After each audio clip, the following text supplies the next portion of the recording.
नमस्कार, राष्ट्रबोध से मैं पवन केसवानी।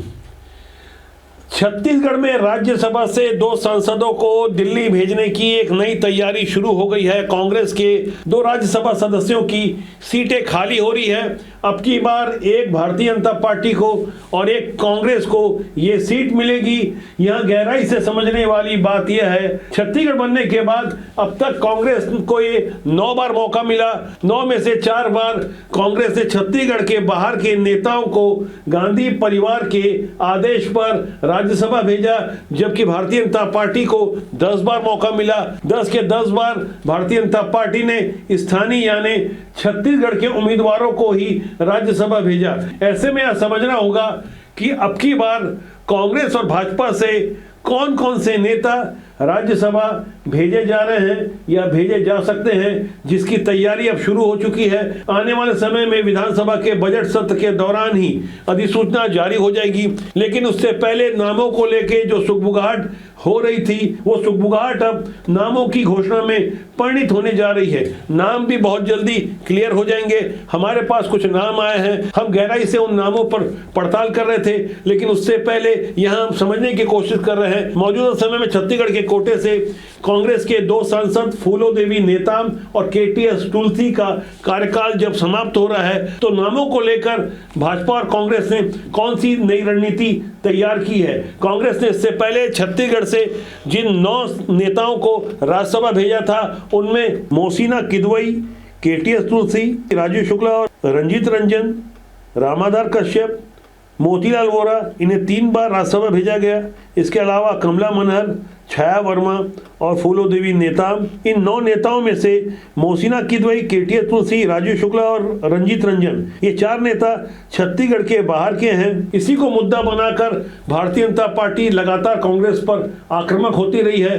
पहले जब भूपेश बघेल की सरकार थी और छत्तीसगढ़ की अस्मिता को लेकर भूपेश बघेल जिस तरह की राजनीति करते थे, वहां से भारतीय जनता पार्टी कांग्रेस की इसी दुखती रख पर बार बार हाथ लगाती रही। बार बार कांग्रेस यहाँ बैकफुट पर खड़े होते नजर आई। भारतीय जनता पार्टी ने जिन 10 नेताओं को राज्यसभा भेजा, उनमें दिलीप सिंह जुदेव, शिव प्रताप सिंह, गोपाल जी व्यास, नंद कुमार साय, डॉक्टर भूषण जांगड़े, रणविजय सिंह जुदेव, रामविचार नेताम, सरोज पांडे और मौजूदा राज्यसभा के सांसद देवेंद्र प्रताप सिंह। तो इन नामों से आपको स्पष्ट हो गया होगा कि किस तरह से बाहरी बनाम स्थानीय के मुद्दे पर आने वाले समय में राज्यसभा की 2 सीटों के चुनाव छत्तीसगढ़ में होंगे।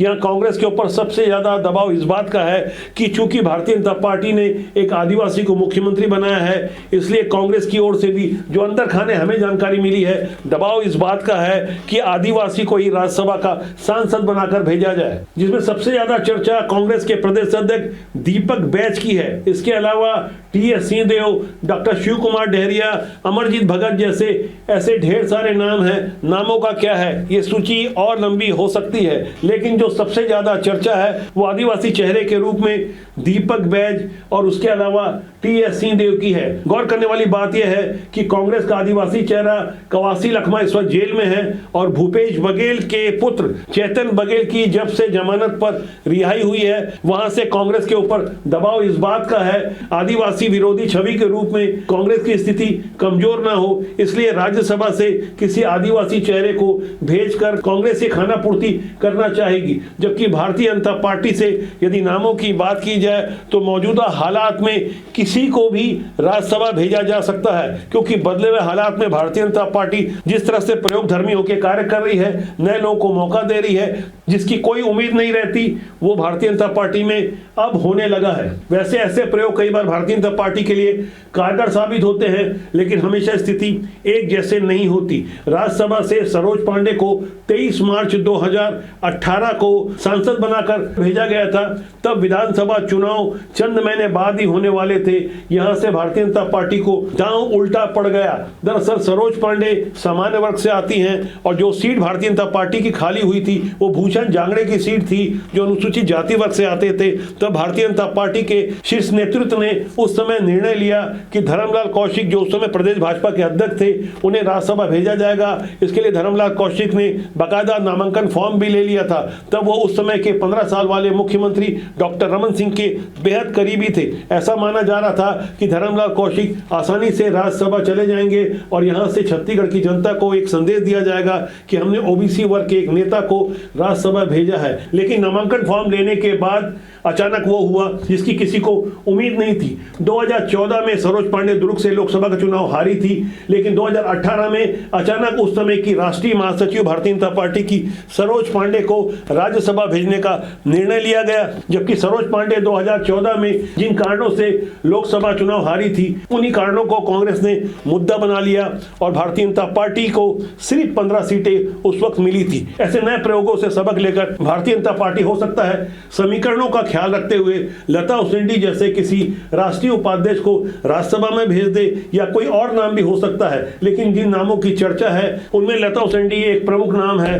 वैसे राजनीति में कब क्या हो जाए कुछ नहीं कहा जा सकता। भारतीय जनता पार्टी के ऐसे नए प्रयोगों को देखकर हो सकता है कांग्रेस भूपेश बघेल के नाम पर भी सहमति बनाए, लेकिन भूपेश बघेल राष्ट्रीय राजनीति से खुद को दूर रखकर पूरा ध्यान छत्तीसगढ़ में लगाए रखना चाहते हैं। कांग्रेस की ओर से कोशिश की गई, तभी तो उन्हें फरवरी 2025 में राष्ट्रीय महामंत्री महासचिव बनाकर पंजाब का प्रभारी भी बनाया गया। कई मौकों पर उन्हें आला कमान यानी गांधी परिवार ने यह कोशिश की कि उन्हें केंद्र में ले जाया जाए और देवेंद्र यादव जैसे नए लोगों को छत्तीसगढ़ की कांग्रेस की राजनीति में आगे लाया जाए। लेकिन ऐसे प्रयोगों को पलीता लगाने का काम खुद भूपेश बघेल करते रहे। भूपेश बघेल हर हाल में छत्तीसगढ़ में बने रहना चाहते हैं। भले ही भूपेश बघेल की छवि घपले घोटालों के कारण कितनी ही दागदार क्यों नहीं हो गई हो, लेकिन भूपेश बघेल खुद को सर्वे सर्वा कांग्रेस में छत्तीसगढ़ में बनाए रखना चाहते हैं। राज्यसभा चुनाव में भीतरी और बाहरी के मुद्दे पर भारतीय जनता पार्टी के प्रदेश अध्यक्ष किरण सिंहदेव साफ तौर पर कहते हैं कि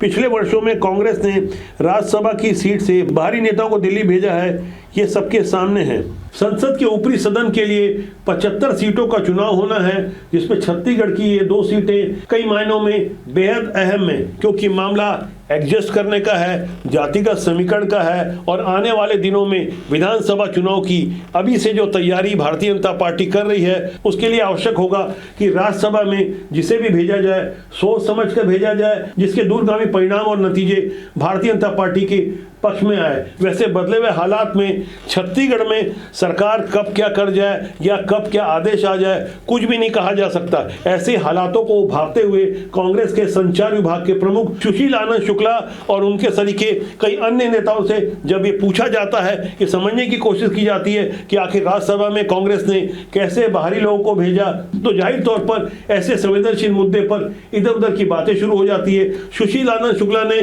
कुछ और ही तर्क देते हुए ये समझाने की कोशिश की। राज्यसभा में भीतरी बाहरी वाले प्रश्न को टालते हुए उन्होंने पलटवार करते हुए कहा कि छत्तीसगढ़ में विद्वान लोगों की कमी नहीं है, यहाँ आरएसएस की विचारधारा से जुड़े बाहरी लोगों को विश्वविद्यालय कैंपस में कुलपति बनाया जा रहा है। यानी कोई कहे राम राम तो उत्तर मिलेगा कि मैंने बैगन की सब्जी खाई है। कुल मिलाकर हमारे नेता जब इसी तरह के उत्तर देते हैं तो आम जनता भी समझ जाती है कि यहाँ मामला बहुत असहज है और नाजुक भी है, क्योंकि नेताजी यदि दिल की बात कह देंगे तो खुद ही फंस जाएंगे। ऐसे हालातों को हम लगातार समझाते हैं, लोगों को जागरूक करते हैं कि अच्छे लोग राजनीति में आए, राजनीति बुरी नहीं होती, उसमें काम करने लोग अच्छे या बुरे होते हैं। तो फिलहाल आज के लिए इतना ही। मेरा आपसे आग्रह है, प्यार दे, प्यार बांटे। हमारे चैनल को यदि आपने सब्सक्राइब नहीं किया तो सब्सक्राइब करें। नमस्कार।